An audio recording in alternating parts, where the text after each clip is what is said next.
ക്രൂശിക്കപ്പെട്ട ക്രിസ്തുവിനെ പ്രസംഗിക്കുന്നു. ദൈവ തിരുനാമത്തിന് മഹത്വം ഉണ്ടാകട്ടെ. ബഹുമാനപ്പെട്ട അച്ഛന്മാർക്കും സ്നേഹം നിറഞ്ഞ സഹോദരി സഹോദരന്മാർക്കും കർത്താവായ യേശു ക്രിസ്തുവിൻ്റെ പരിശുദ്ധമായ നാമത്തിൽ എൻ്റെ വിനീതമായ വന്ദനം. നമുക്ക് തിരുവചനത്തിൽ നിന്ന് ഒരു വാക്യം വായിക്കാം. കോരിന്ത്യർക്ക് എഴുതിയ 2-ാമത്തെ ലേഖനം 13-ാം അധ്യായം 11-12 വാക്യങ്ങൾ വായിക്കാം. തീർച്ചയ്ക്ക് സഹോദരന്മാരെ, സന്തോഷിപ്പീൻ, യഥാസ്ഥാനപ്പെടുവീൻ, ആശ്വസിച്ചുകൊള്ളുവീൻ, ഏക മനസ്സുള്ളവരാകുവീൻ, സമാധാനത്തോടെ ഇരിപ്പീൻ. എന്നാൽ സ്നേഹത്തിൻ്റെയും സമാധാനത്തിൻ്റെയും ദൈവം നിങ്ങളോടുകൂടെ ഇരിക്കും. വിശുദ്ധ ചുംബനം കൊണ്ട് അന്യോന്യം വന്ദനം ചെയ്യുവീൻ. ദൈവത്തിന് സ്തോത്രം. സന്തോഷം വേണമെങ്കിൽ യഥാസ്ഥാനപ്പെടണം, ആശ്വാസം വേണമെങ്കിൽ യഥാസ്ഥാനപ്പെടണം, നിങ്ങളുടെ ജീവിതത്തിൽ സമാധാനം വേണമെങ്കിൽ യഥാസ്ഥാനപ്പെടണം, നിങ്ങൾക്ക് സ്നേഹത്തിൻ്റെയും സമാധാനത്തിൻ്റെയും അനുഭവം നിങ്ങൾക്ക് വേണമെങ്കിൽ നിങ്ങൾ യഥാസ്ഥാനപ്പെടണം. അപ്പോസ്തലൻ വ്യക്തമായിട്ടാണ് പറയുന്നത്. തീർച്ചയ്ക്ക് സഹോദരന്മാരെ, സന്തോഷിപ്പീൻ, യഥാസ്ഥാനപ്പെടുവീൻ. യഥാസ്ഥാനപ്പെട്ടെങ്കിൽ മാത്രമേ സാക്ഷാത്തായ സന്തോഷം ലഭിക്കുകയുള്ളൂ. ഇന്ന് നാം സന്തോഷത്തിന് വേണ്ടി കൊതിക്കുന്നുണ്ട് പലരും. നാം ചിന്തിക്കുന്ന സന്തോഷം ഈ ഭൗതികമായ ചില സന്തോഷങ്ങളാണ്, ഭൗതികമായ ചില ലാഭങ്ങളാണ്. അതല്ല സന്തോഷം. നമ്മുടെ ഹൃദയത്തിൽ ആന്തരികമായ സന്തോഷം ഉദിച്ചു വരുന്ന അനുഭവമുണ്ട്, അകത്തൊരു സന്തോഷം. ഒരുപക്ഷേ നമ്മുടെ ജീവിതത്തിൽ ആഞ്ഞടിക്കുന്ന കൊടുങ്കാറ്റുകൾ പോലെ വരുന്നതായ രോഗങ്ങളുണ്ട്, കെടുതികളുണ്ട്, കഷ്ടനഷ്ടങ്ങളുണ്ട്, പ്രയാസങ്ങളും ഭാരങ്ങളും ആകുലങ്ങളും ധാരാളമുണ്ട്. പക്ഷേ നമ്മുടെ ഉള്ളം സന്തോഷിച്ചുകൊണ്ടിരിക്കും. എവിടെ? യേശു ക്രിസ്തു സന്തോഷിക്കും. അപ്പോസ്തലനായ പൗലോസ് ഫിലിപ്പിയർക്ക് ലേഖനം എഴുതുമ്പോൾ 4-ാം അധ്യായത്തിന് 4-ാം വാക്യം പറയുന്നത് നിങ്ങൾ വായിച്ചിട്ടുണ്ടോ? കർത്താവിൽ എപ്പോഴും സന്തോഷിപ്പീൻ. സന്തോഷിപ്പീൻ എന്ന് ഞാൻ പിന്നെയും പറയുന്നു. നിങ്ങളുടെ സൗമ്യത സകല മനുഷ്യരും അറിയട്ടെ. കർത്താവ് വരുവാൻ അടുത്തിരിക്കുന്നു. ഒന്നിനെക്കുറിച്ചും വിചാരപ്പെടരുത്. എല്ലാറ്റിലും പ്രാർത്ഥനയാലും അപേക്ഷയാലും നിങ്ങളുടെ ആവശ്യങ്ങൾ സ്തോത്രത്തോടുകൂടെ ദൈവത്തോട് അറിയിക്കത്രേ വേണ്ടത്. എന്നാൽ സകല ബുദ്ധിയെയും കവിയുന്ന ദൈവസമാധാനം നിങ്ങളുടെ ഹൃദയങ്ങളെയും നിലവുകളെയും ക്രിസ്തു യേശുവിൽ കാക്കും. സന്തോഷം, സമാധാനം, ഈ സകല ബുദ്ധിയെയും കവിയും ദൈവസമാധാനം നമ്മുടെ ഹൃദയങ്ങളെയും ബുദ്ധിയെയും കാക്കണമെങ്കിൽ നമ്മുടെ ജീവിതത്തിൽ യഥാസ്ഥാനപ്പെടുന്ന അനുഭവം വരേണ്ടിയിരിക്കുന്നു. ഇന്ന് ഈ വാക്കുകളെ കേൾക്കുന്ന ഓരോരുത്തരും, ആരും അന്യരല്ല, ആരും മാറി നിൽക്കാൻ പാടില്ല. ഓരോരുത്തരും ചിന്തിക്കണം, ഞാൻ യഥാസ്ഥാനപ്പെടേണ്ടിയിരിക്കുന്നു. എൻ്റെ ദൈവം എന്നെക്കുറിച്ച് പ്രതീക്ഷിച്ച സ്ഥാനത്തേക്ക് ഞാൻ വരേണ്ടിയിരിക്കുന്നു. ഒരു കാലം ദൈവം എനിക്ക് തന്ന പദവിയിലേക്ക് ഞാൻ വരേണ്ടിയിരിക്കുന്നു. ഒരു കാലം ദൈവം എന്നെ ഉപയോഗിച്ചിരുന്നു, ആ സ്ഥാനത്തേക്ക് വരേണ്ടിയിരിക്കുന്നു. ഒരു കാലം ദൈവത്തിൻ്റെ വചനം നാവിന്മേൽ വരച്ചു തന്നിരുന്നു, ആ സ്ഥാനത്തേക്ക് ഞാൻ വരേണ്ടിയിരിക്കുന്നു. ഒരു കാലത്ത് എൻ്റെ നാവിന്മേൽ കർത്താവിൻ്റെ ആ സ്വർഗീയ തീക്കനൽ തൊടുവിച്ചിരുന്നു, ആ സ്ഥാനത്തേക്ക് ഞാൻ വരേണ്ടിയിരിക്കുന്നു. സ്തോത്രം. സ്വർഗത്തിന് തീക്കനലിനെ തൊട്ടിരുന്നു. സ്വർഗത്തിന് തീക്കനൽ, യെശയ്യാവിൻ്റെ അതിരത്തെ തൊട്ട തീക്കനൽ എൻ്റെ ചുണ്ടിനെയും തൊട്ട ഒരു അനുഭവം ഉണ്ടായിരുന്നു. പക്ഷേ ആ അനുഭവത്തിലേക്ക് മടങ്ങി വരേണ്ടിയിരിക്കുന്നു. പഴയകാല അനുഭവങ്ങൾ. ദൈവത്തിന് സ്തോത്രം. സ്തുതിക്കുമ്പോൾ തീ മിന്നിയിരുന്ന അനുഭവം ഉണ്ടായിരുന്നു. സ്തുതിക്കുമ്പോൾ ആത്മാവ് പറന്നിറങ്ങിയ അനുഭവം ഉണ്ടായിരുന്നു. സ്തുതിക്കുമ്പോൾ ആത്മാവ് ഉല്ലാസത്തോടെ പറന്നു വന്ന് തലമേൽ പൊരിഞ്ഞിരിക്കുന്ന അനുഭവം ഉണ്ടായിരുന്നു. ഇന്ന് സ്തുതിയില്ല. അല്ല, സ്തുതി ഉണ്ടെങ്കിൽ പോലും അധരചർവണം മാത്രം, ചുണ്ടുകൾ കൊണ്ടുള്ള ചലനം മാത്രം. ചുണ്ടുകൾ കൊണ്ട് സ്തുതിക്കുന്നു, ഹൃദയം അതിലില്ല. ഇന്ന് പ്രാർത്ഥന ചൊല്ലുന്നു, പ്രാർത്ഥന ഉരുവിടുന്നു, പക്ഷേ പ്രാർത്ഥന ഉള്ളത്തിൽ നിന്ന് വരുന്നില്ല.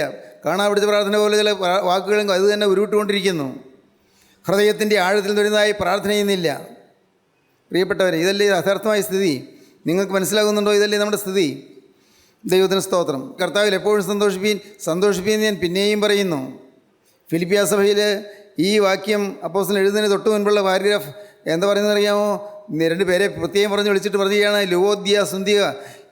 യുവോദ്യ സുന്തുക എന്ന 2 സ്ത്രീകളെ വിളിച്ചിട്ട് അപ്പോസ്തലൻ പറയുകയാണ്, നിങ്ങൾ തമ്മിൽ വഴക്കടിക്കരുത്. സന്തോഷം പോയത് അങ്ങനെയാണ്. കൂട്ടായ്മയിൽ മുൻപന്തിയിലുള്ള 2 പേരാണ്, യുവോദ്യയും സുന്തുകയും. 2 സ്ത്രീകളാണ്. അവർ കർത്താവിൻ്റെ സുവിശേഷഘോഷണത്തിൽ പോരാടിയവരാണ്. അവർ ക്ലെമൻ്റ് എന്ന് പറയുന്ന അതിന് പരിശുദ്ധനായ ദൈവദാസനോട് ഒരുമിച്ച് കർത്താവിൻ്റെ വേല ചെയ്തവരാണ്. എന്നാൽ അവർ ഇപ്പോൾ വഴക്കടിച്ചുകൊണ്ടിരിക്കുകയാണ്. ലീങ് ബൈബിൾ പറയുന്നത് ഡോണ്ട് ക്വാറൽ എനിമോർ എന്നാണ്. നിങ്ങൾ ഇനി ഒരിക്കലും കലഹിക്കരുത് എന്ന്. Don't quarrel anymore. ആ വാക്യം വായിക്കൂ. കർത്താവിൽ ഏകചിന്തയോടിരിപ്പാൻ ഞാൻ യുവതിയെയും സുന്ദുകയെയും പ്രബോധിപ്പിക്കുന്നു. കർത്താവിൽ ഏകചിന്തയോടിരിപ്പാൻ ഞാൻ യുവതിയെയും സുന്ദുകയെയും പ്രബോധിപ്പിക്കുന്നു. ഏകചിന്തയോടിരിപ്പാൻ എന്നുള്ളതിൻ്റെ അർത്ഥം ഞാനും മനസ്സിലാക്കിയിരുന്നത് കർത്താവിൽ ഏകാഗ്രതയോടിരിപ്പാൻ എന്നാണ്. എന്നാൽ ലിവിങ് ബൈബിൾ വായിച്ചപ്പോഴാണ് മനസ്സിലായത് ബി എഫ് വൺ മൈൻഡ്, ഒരു മനസ്സുള്ളവരാകുകയും. കർത്താവിൽ ഏകചിന്തയോടെ ഇരിപ്പീൻ. പ്രിയപ്പെട്ടവരെ, ഞാൻ വീണ്ടും അത് ചോദിച്ചു കൊള്ളട്ടെ, നിങ്ങളുടെ വീട്ടിൽ നിങ്ങൾ ഏകചിന്തയോടെയാണോ ഇരിക്കുന്നത്? ഭാര്യയും ഭർത്താവും ഒരേ അഭിപ്രായത്തിലാണോ നീങ്ങുന്നത്? ഒരു ഹൃദയമാണോ? ചിലപ്പോൾ ചില മുഷിച്ചിലുകളോ നീരസങ്ങളോ വരുന്നില്ലേ? അത് വരുന്ന ഉടനെ തന്നെ തിരിച്ചറിഞ്ഞ് അത് തിരുത്താൻ തയ്യാറാകാറുണ്ടോ? നിങ്ങൾ ചിന്തിച്ച് നോക്കൂ. നിങ്ങളുടെ കുടുംബത്തിൽ ഒരു ആന്തരികമായ ഐക്യത്തിൻ്റെ സന്തോഷം പുലരുന്നുണ്ടോ? ആന്തരികമായ ഐക്യത്തിന് സമാധാനം പുലരുന്നുണ്ടോ? പല കുടുംബങ്ങളിൽ നിന്ന് തീയാണ്, പല കുടുംബങ്ങളിൽ നിന്ന് തീജ്വാലയാണ്, പല കുടുംബങ്ങളിൽ നിന്ന് അഗ്നിപർവ്വതമാണ്. അകത്തിങ്ങനെ തിളച്ചു മറിയുന്ന കോപമുണ്ട്, തിളച്ചു മറിയുന്നതായ ലാവയുണ്ട്. ആ തിളച്ചു മറിയുന്ന ലാവ അത് എപ്പോഴാണ് പൊട്ടി പുറപ്പെടുന്നത് ആർക്കും അറിഞ്ഞുകൂടാ. കോപം പിടിച്ചമർത്തിക്കൊണ്ടിരിക്കുന്നവരുണ്ട്, ബുദ്ധിയുള്ളവർ, സംസ്കാരമുള്ളവർ. പുറമേ കോപിക്കുകയില്ല, പക്ഷേ അകത്തിങ്ങനെ തിങ്ങുകയാണ്. കോപവും വാശിയും വൈരാഗ്യവും പിണക്കും അകത്ത് തിങ്ങുകയാണ്. ഒരു മാന്യതയുള്ളതുകൊണ്ട് അല്ലെങ്കിൽ സംസ്കാരമുള്ളതുകൊണ്ട് പുറമേ കാണിക്കുകയില്ല, നല്ലത്, അത്രയെങ്കിലും നല്ലത്. പക്ഷേ അതുകൊണ്ടൊന്നും കർത്താവ് തൃപ്തിപ്പെടുകയില്ല. നിങ്ങളുടെ ഹൃദയത്തിൽ ഒരു കോപമോ വാശിയോ വഴക്കോ വൈരാഗ്യമോ പിണക്കമോ പരസ്പരമുള്ളതായ നീരസമോ വരാൻ പാടില്ല. സ്വന്തം വീട്ടിൽ തന്നെ, നമ്മുടെ സ്വന്തം വീട് നോക്കൂ, സ്വന്തം വീട്, ആ വീട്ടിലെ സ്ഥിതി നിങ്ങൾ നോക്കൂ. നിങ്ങൾ പലരും പറയുമ്പോൾ വഴക്കൊന്നുമില്ല, ഞങ്ങൾ സ്നേഹമാണ്. ശരിയാണ്, സ്നേഹമാണ്. ഭർത്താവിനൊരു തലവേദന വന്നാൽ ഭാര്യയ്ക്ക് വിഷമമാണ്, ഭാര്യയ്ക്കൊരു പനി വന്നാൽ ഭർത്താവിന് വിഷമമാണ്, സ്നേഹമാണ്. പക്ഷേ ആന്തരികമായി വൺനെസ് ഇല്ല, ആന്തരികമായി ഒരു മനസ്സില്ല. കാരണം എന്താണ്? അവർ പുറമേയുള്ള ചില ആചാരങ്ങൾ കുടുങ്ങി നിൽക്കുകയാണ്, പുറമേയുള്ള പ്രാർത്ഥനയിൽ കുടുങ്ങി നിൽക്കുകയാണ്, പുറമേയുള്ള യോഗത്തിൽ കൂട്ടായ്മയിൽ കുടുങ്ങി നിൽക്കുകയാണ്. അതിനപ്പുറത്തേക്ക് വളരുന്നില്ല, അവരുടെ മനസ്സ് വളരുന്നില്ല. കൂട്ടായ്മയ്ക്ക് അതീതനായി നിൽക്കുന്ന കർത്താവ് യേശുക്രിസ്തുവിലേക്ക് നോക്കുന്നില്ല. ദൈവത്തിന് സ്തോത്രം. നമ്മൾ പലരും അങ്ങനെയാണ്, കൂട്ടായ്മയാണ് കാണുന്നത്, കൂട്ടായ്മയിൽ ദൈവവചനം പറയുന്നവരെയാണ് കാണുന്നത്. കണ്ടുകൊള്ളൂ. പക്ഷേ അതല്ല, നാം കാണേണ്ടത് ക്രിസ്തുവിനെയാണ്. നമ്മെ ഈ ഭൂമിയിലേക്ക് കൊണ്ടുവന്ന കർത്താവ് യേശുവിനെ നാം കാണണം. നമ്മെ കാലത്തിൻ്റെ ഒരു പ്രത്യേക സമയത്ത് ഈ ഭൂമിയിൽ ജനിക്കുവാൻ കൃപ തന്ന നിത്യനായ ദൈവത്തെ നാം അറിയണം. കാലത്തിൻ്റെ ഒരു തികവയിൽ ഒരു സമയത്ത് നമ്മെ കയറി പിടിച്ച ക്രിസ്തുവിൻ്റെ ആണിപ്പാടുള്ള കരങ്ങളെ നാം തിരിച്ചറിയണം. നാം ദൈവബോധമില്ലാതെ നടന്നപ്പോൾ, ദൈവവിചാരമില്ലാതെ നടന്നപ്പോൾ, മദ്യപാനത്തിലും അശുദ്ധിയിലും രസിച്ച് ജീവിച്ചപ്പോൾ, കൊഴുതാത്ത ജീവിതം നയിച്ചപ്പോൾ, വാടകക്കൊലയിലും കൂലിത്തല്ലിലും നടന്നപ്പോൾ, അപ്പോഴെല്ലാം നമ്മുടെ പിറകെ കരഞ്ഞുകൊണ്ടിരുന്ന ഒരു യേശുവിനെ നിങ്ങൾ കാണണം. ആ യേശുവാണ് നിങ്ങളെ ഒരു സമയത്ത് കയറി പിടിച്ചതെന്ന് നിങ്ങൾ ഓർക്കണം. യേശുവിനെയാണ് കാണേണ്ടത്. ദൈവത്തിന് സ്തോത്രം. ഒരുപക്ഷെ ദൈവവേദന നിങ്ങൾ വിളിച്ചിരിക്കാം, ശരിയാണ്. ഒരു ദൈവവേദന നിങ്ങളെ ക്ഷണിച്ചിരിക്കാം, ശരിയാണ്. കൂട്ടായ്മയിൽ വരാൻ പറഞ്ഞ് വിളിച്ചിരിക്കാം, ശരിയാണ്. എന്തുകൊണ്ട്? അത് കർത്താവായ യേശുവിൻ്റെ കൃപയാൽ. ഏത് ദൈവവേദന വിളിച്ചു എന്നുള്ളത് യാതൊരു പ്രസക്തിയുമില്ല. നിങ്ങൾ ഓർക്കേണ്ടത് സകലത്തിൽ ഉന്നതനായ ക്രിസ്തുവിനെയാണ്. എൻ്റെ ദൈവത്തിന് സ്തോത്രം. അത് പറയുമ്പോൾ എൻ്റെ ഹൃദയം തരളിതമാകുന്നുണ്ട്. ക്രിസ്തുവിനെ മാത്രം കാണുക. ദൈവത്തിന് സ്തോത്രം. യേശുവിനെ മാത്രം കാണുക. നമ്മെ വിളിച്ചത് ഭൂമിയിലെ മനുഷ്യരാരുമല്ല, നമ്മെ ഈ രംഗത്തേക്ക് കൊണ്ടുവന്നത് ഭൂമിയിലെ മനുഷ്യരാരുമല്ല, നമുക്കൊരു മാനസാന്തരം തന്നത് ഭൂമിയിലെ മനുഷ്യരാരുമല്ല. ഇനിയാളുടെ പ്രസംഗം കേട്ട് ഞാൻ എപ്പോഴും ഞാൻ മാനസാന്തരപ്പെടുന്നു പറയുന്നത് യാതൊരു അർത്ഥവുമില്ല. ആ ആളല്ല വേറൊരാൾ പറഞ്ഞാലും മാനസാന്തരപ്പെടും. കാരണം നീ മാനസാന്തരപ്പെടണമെന്ന് ദൈവം ഉദ്ദേശിക്കുന്ന സമയം അതാണ്. സ്തോത്രം. ദൈവം നിനക്ക് വേണ്ടി കരുതിയിരിക്കുന്ന സമയം അതാണ്. സ്തോത്രം. നിന്നെ ദൈവം വിളിക്കുന്ന സമയം അതാണ്. നീ മാനസാന്തരപ്പെട്ടത് ഏതെങ്കിലും ഒരാളുടെ മേന്മ കൊണ്ടല്ല. കോഴി കൂവി അതുകൊണ്ട് പത്രോസ് മാനസാന്തരപ്പെട്ടെന്ന് പറയുന്നതിൽ അർത്ഥമുണ്ടോ? കോഴികൾ കൂകും, പക്ഷേ അത് ഒരു മുഖാന്തരമായി തീർന്നു. ശരിയാണ്, പത്രോസ് മാനസാന്തരപ്പെടുന്നതിന് ഓർമ്മയിലേക്ക് വരുന്നതിന് മുഖാന്തരമായി തീർന്നു. പക്ഷേ ആ കോഴിക്കൊരു മെറിറ്റുമില്ല, ഒരു ക്രെഡിറ്റുമില്ല, യാതൊരു മേന്മയുമില്ല. സാധാരണ കോഴി തന്നെ. കർത്താവ് സക്കായിയെ വിളിച്ചു, അത്തിമരത്തിൽ നിന്ന് വിളിച്ച് താഴെ ഇറക്കി. ആ അത്തിമരത്തിന് ഓടാനൊന്നുമില്ല. ആ അത്തിമരം അത് സക്കായി കയറിയപ്പോൾ അത്തിമരം പഴയ അത്തിമരം തന്നെ, അതങ്ങനെ തന്നെ നിന്നു.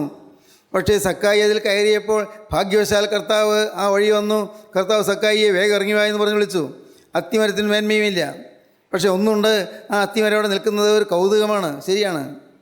ആ അത്തിമരം ഉണങ്ങിപ്പോകാതെ നിൽക്കുന്നത് ആഗ്രഹമാണ്, നല്ലതാണ്. എനിക്ക് കയറിയിരിക്കാൻ ഇലച്ചിലോടുകൂടി നിന്ന അത്തിമരം അത് ഉണങ്ങിപ്പോകല്ലേ എന്ന് പ്രാർത്ഥിക്കുന്നത് നല്ലതാണ്. പക്ഷേ അത്തിമരമല്ല നിന്നെ രക്ഷിച്ചത്. നിന്നെ രക്ഷിച്ചത്, സക്കായിയെ രക്ഷിച്ചത് കർത്താവായ യേശു ക്രിസ്തുവാണ്.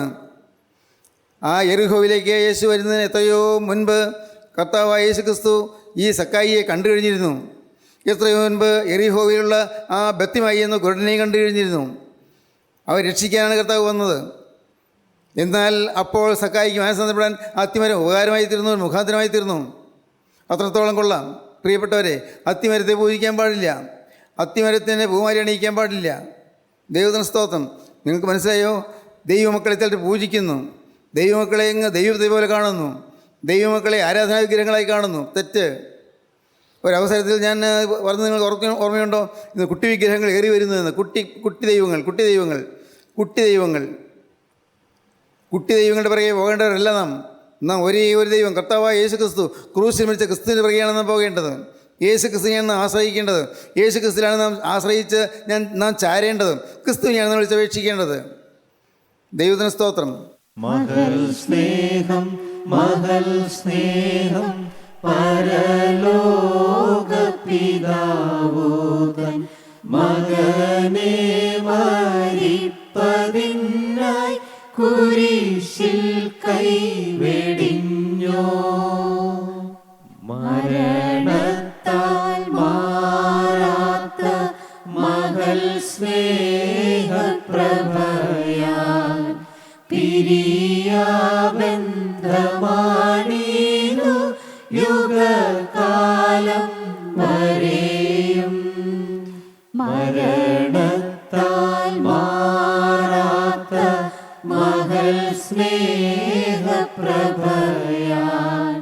പിരിയാബന്ധമാണീതു യുഗകാലം വരെയും. പിരിയാബന്ധമാണ് യേശുവിനുള്ള ബന്ധം, പിരിയാബന്ധമാണ് യുഗകാലം വരെയും. പ്രിയപ്പെട്ടവരെ, ഏതോ ഒരു സമയത്ത് കർത്താവ് നമ്മെ കൃപയാൽ വീണ്ടെടുത്തു. നമ്മെ കർത്താവ് പേർ ചൊല്ലി വിളിച്ചു. സ്തോത്രം. ഞാൻ ഓർക്കുന്നുണ്ട്, എനിക്കറിയാം. ഞാൻ നടന്ന് എൻ്റെ മിഡിൽ സ്കൂൾ വിദ്യാഭ്യാസത്തിന് മഴൂന്നൂർ സ്കൂളിൽ പോയപ്പോഴും കർത്താവിൻ്റെ പിറകെ നടക്കുന്നുണ്ടായിരുന്നു. ഞാൻ അറിഞ്ഞില്ല. ഞാൻ ഹൈസ്കൂൾ പഠിക്കാൻ വടവൂർ സ്കൂളിൽ പോകുമ്പോഴും കർത്താവിൻ്റെ പിറകെ ഉണ്ടായിരുന്നു. ഞാൻ അറിഞ്ഞില്ല. എന്നാൽ എപ്പോഴോ നിരാശയിലാണ്ട്, മനസ്സ് ഉഷ്ണിച്ച്, മനസ്സ് വേദനിച്ച്, ജീവിതത്തിൽ നിരാശ മുറ്റി, സമാധാനമില്ലാതെ ഞാൻ അഴന്ന് വിഷമിച്ചിരുന്നപ്പോൾ അപ്പോൾ പറ്റിയ സമയം കർത്താവിനെ കടന്നു പിടിച്ചു. ദൈവവചനം പറഞ്ഞത് ഒരു ദേവദാസനാണ്, പക്ഷേ അപ്പോൾ എന്നെ പിടിച്ചത് കർത്താവായ യേശുക്രിസ്തുവാണ്. പിന്നീട് എന്നെ ഈ വിശുദ്ധീകരണത്തിൻ്റെ തേജസ്സേറിയ അനുഭവങ്ങളിലേക്ക് ദൈവം എന്നെ നടത്തി. അതിനും ദൈവദാസനെ ഉപയോഗിച്ചു. ഞങ്ങൾ പപ്പ എന്ന് വിളിക്കുന്ന ആ പരിശുദ്ധനായ ദൈവപുരുഷനെ ഉപയോഗിച്ചു, വിശുദ്ധീകരണത്തിലേക്ക് നടത്തി. പക്ഷെ എനിക്കറിയാം, എന്നെ വിശുദ്ധീകരണത്തിലേക്ക് നടത്തിയ ദൈവത്തിൻ്റെ പരിശുദ്ധാത്മാവാണ്. ആരെയും നിങ്ങൾ കാണരുത്. ഞാൻ തുറന്നു പറഞ്ഞുകൊള്ളട്ടെ, എന്നെയും നിങ്ങൾ കാണരുത്. ഞാനും നിങ്ങളെപ്പോലൊരു സാധു മനുഷ്യൻ, ഞാനും നിങ്ങളെപ്പോലൊരു സാധാരണ മനുഷ്യൻ. ഞാനും വ്യക്തിപരമായ പ്രയാസങ്ങളും ഭാരങ്ങളും ആകുലങ്ങളും രോഗങ്ങളും എല്ലാം ഉള്ളൊരു സാധു മനുഷ്യൻ. ഞാനും എൻ്റെ കർത്താവെ, ഞാൻ ഇതെല്ലാം പറഞ്ഞിട്ട് ഞാൻ നരകത്തിലേക്ക് പോകാൻ ഇടവരല്ലേ എന്ന് കരഞ്ഞുകൊണ്ടിരിക്കുന്ന സാധു മനുഷ്യൻ. എൻ്റെ ജീവിതത്തിൽ ഞാൻ ജനത്തെ ഉപദേശിച്ചിട്ട് ഞാൻ തള്ളപ്പെട്ടു പോകല്ലേ എന്ന് കൂടെ പറഞ്ഞുകൊണ്ടിരിക്കുന്ന ഒരു സാധു മനുഷ്യൻ. പ്രിയപ്പെട്ടവരെ, ഞാൻ തുറന്നു പറയട്ടെ, എനിക്ക് നിങ്ങളോടല്ല, അതിന് ആരോട് തുറന്നു പറയാൻ പറ്റും? ദൈവത്തിന് സ്തോത്രം. എൻ്റെ ഹൃദയം ഞാൻ തുറക്കുകയാണ്. പ്രിയപ്പെട്ടവരെ, നിങ്ങൾ ഓർക്കൂ, നിങ്ങൾ ഓരോരുത്തരും ഇന്ന് ക്രിസ്തുവാണ് നിങ്ങൾ വേണ്ടിയെടുത്തതെന്ന് മറക്കരുത്. നിങ്ങൾ വ്യക്തിയുടെ പിന്നാലെയല്ല പോകുന്നത് എന്ന് നിങ്ങൾ ഗ്രഹിച്ചു കൊള്ളണം. ഏതെങ്കിലും മനുഷ്യൻ്റെ പിന്നാലെയല്ല പോകുന്നത്. നിങ്ങൾ പോകുന്നത് ഗോകുൽത്തായിലെ മരക്കുരിശിൽ 2 കൊലയാളികളുടെ മധ്യത്തിൽ 3 ആണികളിൽ തൂങ്ങി ഏകനായി കിടന്ന് കരയുന്ന യേശുവിൻ്റെ പിന്നാലെയാണ് നിങ്ങൾ പോകുന്നത്. അവൻ ഉയർത്തെഴുന്നേറ്റ് ജീവിക്കുന്നു. സ്തോത്രം. ആ ഉയർത്തെഴുന്നേറ്റ് ജീവിക്കുന്ന ക്രിസ്തുവിൻ്റെ പിന്നാലെയാണ് നിങ്ങൾ പോകുന്നത്. ഈ ഉറപ്പ് നിങ്ങൾക്ക് വേണം. പ്രിയപ്പെട്ടവരെ, ഈ ഉറപ്പ് നിങ്ങൾക്കില്ലെങ്കിൽ നിങ്ങൾ ദൈവമക്കളിലേക്ക് നോക്കിപ്പോകും. ദൈവമക്കളും വീഴും, നിങ്ങളും വീഴും. ദൈവത്തിന് സ്തോത്രം. പ്രിയപ്പെട്ടവരെ, ഞാൻ തുറന്നു പറഞ്ഞത് നിങ്ങൾക്ക് മനസ്സിലായോ? നിങ്ങളുടെ ജീവിതത്തിൽ നിങ്ങൾ യഥാർത്ഥമായ സമാധാനവും സന്തോഷവും നിങ്ങൾ അനുഭവിക്കണമെന്ന വഴിയിൽ നിങ്ങൾ യഥാസ്ഥാനപ്പെടണം. സാക്ഷാത്തായ സന്തോഷം നിങ്ങൾക്ക് വേണമെങ്കിൽ, ഹൃദയം നിറഞ്ഞ സന്തോഷം, ഹൃദയം നിറഞ്ഞ സംതൃപ്തി, ഒന്നിൽ അതൃപ്തിയില്ല. മതി, ഒന്നിൽ അതൃപ്തിയില്ല. ദൈവത്തിന് സ്തോത്രം. എല്ലാം എൻ്റെ കർത്താവ് എനിക്ക് ആവശ്യമുള്ളതെല്ലാം തരുന്നുണ്ട്. അത് മാത്രം ഓർത്താൽ മതി. എനിക്ക് ആവശ്യമുള്ളത് എൻ്റെ കർത്താവ് തരും. എനിക്ക് അത്യാവശ്യമുള്ളത് കർത്താവ് തരും. കർത്താവ് മറന്നുപോകുകയില്ല. ഈ ഉള്ളതിൻ്റെ കാര്യം കർത്താവ് മറന്നുപോകുകയില്ല. എൻ്റെ രോഗത്തിൻ്റെ കാര്യം കർത്താവ് മറന്നുപോകുകയില്ല. എൻ്റെ പൈസയുടെ ആവശ്യത്തിൻ്റെ കാര്യം കർത്താവ് മറന്നുപോകുകയില്ല. എൻ്റെ മക്കളുടെ ഫീസിൻ്റെ കാര്യം കർത്താവ് മറന്നുപോകുകയില്ല. ദൈവത്തിന് സ്തോത്രം. സ്വർഗത്തിലെ ദൈവം നമ്മോട് വാക്ക് പറഞ്ഞവനാണെങ്കിൽ അവൻ ആ കാര്യം നിവർത്തിക്കുക തന്നെ ചെയ്യും, സംശയിക്കേണ്ട. ദൈവത്തിന് സ്തോത്രം. മകളുടെ വിവാഹത്തിൻ്റെ കാര്യമോ അത് കർത്താവ് മറന്നുപോകുകയില്ല. മകൾക്ക് കുഞ്ഞിനെ കിട്ടുന്ന കാര്യമോ കർത്താവ് മറന്നുപോകുകയില്ല. ആരോഗ്യവും ബുദ്ധിയുമുള്ളൊരു കുഞ്ഞിനെ കിട്ടുന്ന കാര്യം കർത്താവ് മറന്നുപോകുകയില്ല. മക്കളുടെ വിദ്യാഭ്യാസത്തിൻ്റെ കാര്യം കർത്താവ് മറന്നുപോകുകയില്ല. ദൈവത്തിന് സ്തോത്രം. നിനക്കൊരു നല്ല ഭവനം പണിയണമെന്നുള്ള ആഗ്രഹം കർത്താവ് മറന്നു കളയുകയില്ല. ഇതെല്ലാം ഭൗതിക കാര്യങ്ങളല്ലേ. നീ കൂടെ പ്രാർത്ഥിക്കുന്നൊരു വിഷയം നിൻ്റെ കോപം മാറണമെന്നാണ്, അതും കർത്താവ് മറന്നു കളയുകയില്ല. ദൈവത്തിന് സ്തോത്രം. കോപം ഒരു നിർവാഹമില്ലാതെ അങ്ങ് അദമ്യമായി അടിച്ചുയർന്നു വരുന്ന കോപത്തിൻ്റെ തീപ്പൊരികൾ ഇന്ന് നമ്മുടെ കുടുംബാന്തരീക്ഷത്തെ അത്യന്തം കലുഷമാക്കുന്നുണ്ട്. കോപം, പൊട്ടിത്തെറിക്കുന്ന കോപം, ഹൃദയം പൊട്ടിപ്പോകുന്നതായ കോപം, ആ കോപം അത് നിങ്ങളിന്ന് മാറ്റണം. നിങ്ങൾ പ്രാർത്ഥിച്ചു, അതും മാറ്റിത്തരുന്ന കർത്താവ് തന്നെയാണ്. കർത്താവ് മറന്നു പോകുകയില്ല, മാറ്റി തരാമെന്നാണ് പറയുന്നത്. ഏത് സ്വഭാവമാണ് നിനക്കുള്ളത്? മദ്യപാനമാണോ? ദൈവത്തിന് സ്തോത്രം. ദൈവത്തിന് വലിയ നാമം മഹത്വപ്പെടട്ടെ. പ്രിയപ്പെട്ടവരെ, ഞങ്ങൾ ദുബായിൽ ചെന്നപ്പോൾ അവിടെ ഞങ്ങൾ വചനം കേട്ട ഒരാൾ നിർബന്ധമായി തന്നെ വീട്ടിലേക്ക് ചെല്ലണമെന്ന് പറഞ്ഞു. നിർബന്ധമായി ചെല്ലണമെന്ന് പറഞ്ഞു. ദൈവത്തിന് സ്തോത്രം. ഞാൻ പറഞ്ഞു, ഞങ്ങളിന്ന് വേറൊരു വീട്ടിലാണ് താമസിക്കുന്നത്, ഇന്ന് വരാൻ സൗകര്യമില്ലല്ലോ, അവിടെയാണ് ഭക്ഷണം ക്രമീകരിച്ചിരിക്കുന്നത്. അദ്ദേഹം പറഞ്ഞു, ഞങ്ങളുടെ വീട്ടിൽ നിന്ന് ഭക്ഷണം കഴിക്കണമെന്നില്ല, ഞങ്ങളുടെ വീട്ടിൽ താമസിക്കണമെന്നില്ല, ഒന്ന് വരണം, അത്രയേ ഉള്ളൂ. ദൈവത്തിന് സ്തോത്രം. അവിടെ ദുബായിലെ ഒരു ഉയർന്ന ഉദ്യോഗസ്ഥനാണ്. അദ്ദേഹം ഉണ്ട്, അദ്ദേഹത്തിൻ്റെ ഭാര്യയുമുണ്ട്. ഞങ്ങൾ പോയി അവിടെ ചെന്നു. അദ്ദേഹം എന്നോട് പറഞ്ഞു, സാറേ, ഇന്ന് എൻ്റെ ജീവിതത്തിൽ ഒരു പുതിയ ദിവസമാണ്. ഞാൻ മദ്യപിക്കുന്ന മനുഷ്യനായിരുന്നു. ഞാൻ എൻ്റെ മദ്യപാനം ഇതോടെ നിർത്തിയിരിക്കുകയാണ്. അദ്ദേഹം ഫ്രിഡ്ജിൽ നിന്നും അലമാരിയിൽ നിന്നും എല്ലാം മദ്യക്കുപ്പി എടുത്ത് വെച്ചു. സാറേ, ഇത് ഞാൻ ഈ വാഷ് ബേസിനിൽ ഒഴിച്ചു കളയുകയാണ്. എൻ്റെ മുമ്പിൽ വെച്ച് അതെല്ലാം ഒഴിച്ചു കളഞ്ഞു. ദൈവത്തിന് സ്തോത്രം. പ്രിയപ്പെട്ടവരെ, അദ്ദേഹം മദ്യത്തോട് യാത്ര പറഞ്ഞു. ഇന്ന് അദ്ദേഹം അമേരിക്കയിലുണ്ട്. ദൈവത്തിന് സ്തോത്രം. പ്രിയപ്പെട്ടവർ, ഞാൻ പറയട്ടെ, അനേകർ ഇതുപോലെ മദ്യപാനം ഉപേക്ഷിച്ചവരുണ്ട്. നിങ്ങളുടെ ബലഹീനതയിൽ കർത്താവ് സഹതാപം കാണിക്കുന്നുണ്ട്. നിങ്ങൾ വിളിച്ചപേക്ഷിച്ച് നോക്ക്, പറഞ്ഞു നോക്ക്. കർത്താവ് മറന്നു കളയുകയില്ല. കർത്താവേ, എനിക്ക് ഈ ദുസ്വഭാവം ഒന്ന് മാറ്റിത്തരണമേ, ഈ ദുശ്ശീലൊന്ന് മാറ്റിത്തരണമേ. യുവാക്കളെ നിങ്ങളോട് പറയട്ടെ, നിങ്ങൾ ദൈവത്തോട് പറയണം. എന്ത് പറയണം? കർത്താവേ, ഈ ചീത്ത ബന്ധങ്ങൾ, അശുദ്ധ ബന്ധങ്ങൾ എനിക്ക് വേണ്ട കർത്താവേ, എന്നെ നശിപ്പിക്കുന്നതാണ്, ഇത് വേണ്ട. നിങ്ങൾ ദൈവത്തോട് പറയണം. കർത്താവ് മാറ്റിത്തരും. നിങ്ങൾ മാറ്റാൻ നോക്കിയാൽ മാറിയെന്ന് വരികയില്ല. ദൈവത്തിന് സ്തോത്രം. യുവാക്കളോട് പിന്നെയും പറയട്ടെ, കഞ്ചാവ്, അയ്യോ കർത്താവെ, നശിപ്പിച്ച ഈ കഞ്ചാവ് എനിക്കിനി വേണ്ട, ഈ മയക്കുമരുന്ന് എനിക്കിനി വേണ്ട, എനിക്ക് എൻ്റെ യേശുവിൻ്റെ സ്നേഹം മാത്രം മതി, യേശുവിൻ്റെ സ്നേഹത്തിൻ്റെ ലഹരി മാത്രം മതി. കർത്താവെ, ആ കൃപ എനിക്ക് തന്നാൽ മതി, നിൻ്റെ സ്നേഹത്തിൻ്റെ കൃപ എൻ്റെ മേൽ നീ പൊഴിഞ്ഞാൽ മതി. ദൈവത്തിന് സ്തോത്രം.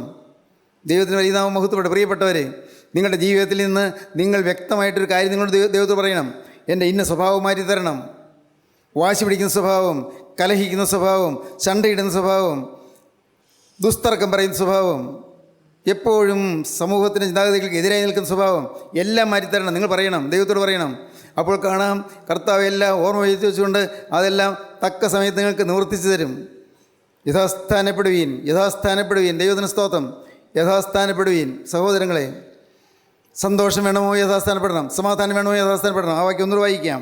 തീർച്ചയ്ക്ക് സഹോദരന്മാരെ സന്തോഷിപ്പീൻ, യഥാസ്ഥാനപ്പെടുവീൻ, ആശ്വസിച്ചുകൊള്ളുവീൻ, ഏക മനസ്സുള്ളവരാകുവീൻ, സമാധാനത്തോടെ ഇരിപ്പീൻ. എന്നാൽ സ്നേഹത്തിന്റെയും സമാധാനത്തിന്റെയും ദൈവം നിങ്ങളോടുകൂടെ ഇരിക്കും. എന്നാൽ സ്നേഹത്തിന്റെയും സമാധാനത്തിന്റെയും ദൈവം നിങ്ങളോടുകൂടെ ഇരിക്കും.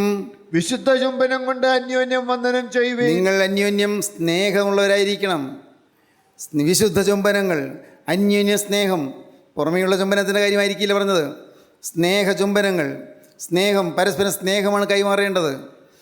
നിങ്ങളുടെ കുടുംബത്തിൽ സ്നേഹം തുടങ്ങണം, നിങ്ങളുടെ സമുദായത്തിൽ സ്നേഹം തുടങ്ങണം, നിങ്ങൾ നിൽക്കുന്ന നിങ്ങളുടെ ഇടവകയിൽ സ്നേഹം തുടങ്ങണം, നിങ്ങൾ നിൽക്കുന്ന സഭയിൽ സ്നേഹം തുടങ്ങണം, നിങ്ങൾ ജോലി ചെയ്യുന്ന സ്ഥാപനത്തിൽ സ്നേഹം തുടങ്ങണം. അതിന് എനിക്കെന്ത് ചെയ്യാൻ കഴിയും? അതാ ചിന്തിക്കേണ്ടുള്ളൂ. മറ്റൊന്ന് നേരെയാകട്ടെ എന്ന് ചിന്തിക്കേണ്ട. ആ ആൾ നേരെയാകട്ടെ, അവനോട് ഇണങ്ങാൻ വരട്ടെ, അവനോട് മാപ്പി ചോദിക്കണമെന്ന് വിചാരിക്കേണ്ട. ഞാൻ ഇണങ്ങണം. ഞാനാണ് തെറ്റ് ചെയ്തത്, എനിക്ക് ഇണങ്ങേണ്ടിയിരിക്കുന്നു. പ്രിയപ്പെട്ടവരെ, അങ്ങനെ ഓരോരുത്തർക്കും അവരുടെ ഹൃദയത്തിൽ തീരുമാനം വരണം. ഭാര്യ ഗർവിച്ചിരിക്കുകയാണ്, ഭർത്താവും മിണ്ടുന്നില്ല. അപ്പോൾ ഭാര്യ വിനയപ്പെട്ട എളിമയോടെ എന്ന് അതായത് പറയണം, എന്നോട് ക്ഷമിക്കണം, ഞാൻ വിവേകമായി എന്തോ പറഞ്ഞുപോയി, പെട്ടെന്നുള്ള ആ ദേഷ്യം കൊണ്ട് പറഞ്ഞു പോയതാണ്, അതെൻ്റെ സ്വഭാവത്തിലൊരു മാലിന്യമാണ്, എനിക്ക് മനസ്സിലായി, ഇനി അതുണ്ടാവില്ല, എന്നോട് ദയവായി ക്ഷമിക്കണം. പറഞ്ഞു നോക്കൂ, കാണാം സ്നേഹം കുടുംബത്തിൽ പരിലസിക്കുന്നത്. സ്തോത്രം. കുടുംബത്തിൽ സ്നേഹം പുകഴുന്നത്, അനുഗ്രഹീതമായ സ്നേഹത്തിൻ്റെ ആശ്വാസം കൊണ്ട് ഹൃദയം മാത്രമല്ല കുടുംബവും നിറയുന്ന നിങ്ങൾക്ക് കാണാൻ സാധിക്കും. ദൈവത്തിന് സ്തോത്രം. പ്രിയപ്പെട്ടവരെ, വിനയപ്പെടാൻ പറ്റുമോ നിങ്ങൾക്ക്? സ്നേഹിപ്പാൻ സാധിക്കുമോ നിങ്ങൾക്ക്? പരസ്പരം ഇണങ്ങാൻ പറ്റുമോ നിങ്ങൾക്ക്? ഏതെങ്കിലും തരത്തിലുള്ളതായ അഭിപ്രായ വ്യത്യാസം ആരോടെല്ലാം ഉണ്ടോ അവിടെ നിങ്ങൾ ചെന്ന് തുറന്ന് പറയുക.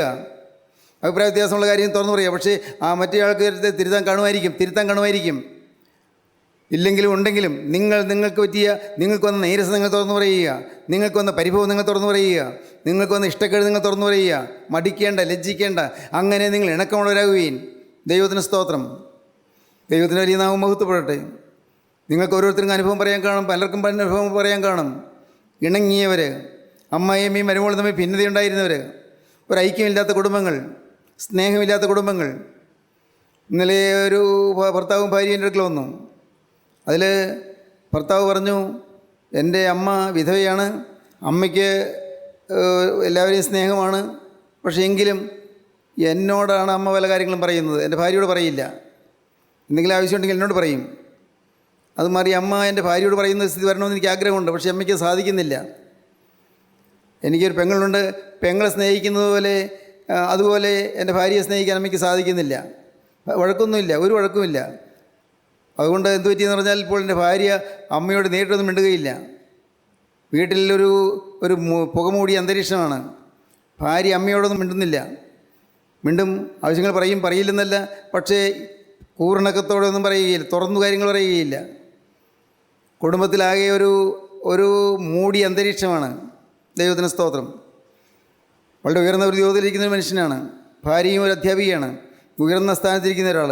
പ്രിയപ്പെട്ടവരെ, അദ്ദേഹം പറഞ്ഞത് ഞാൻ ശ്രദ്ധയോടെ കേട്ടു. ഞാൻ പറഞ്ഞു, നിങ്ങൾ സ്വന്തം അമ്മയെപ്പോലെ അമ്മായിയമ്മയെ കാണണം, അമ്മായിയമ്മ സ്വന്തം മോളെ പോലെ മോളെ കാണണം. ഈ മോളെ കണ്ടില്ലെങ്കിലും അമ്മായിയമ്മയെ സ്വന്തം അമ്മയെ പോലെ കാണണം.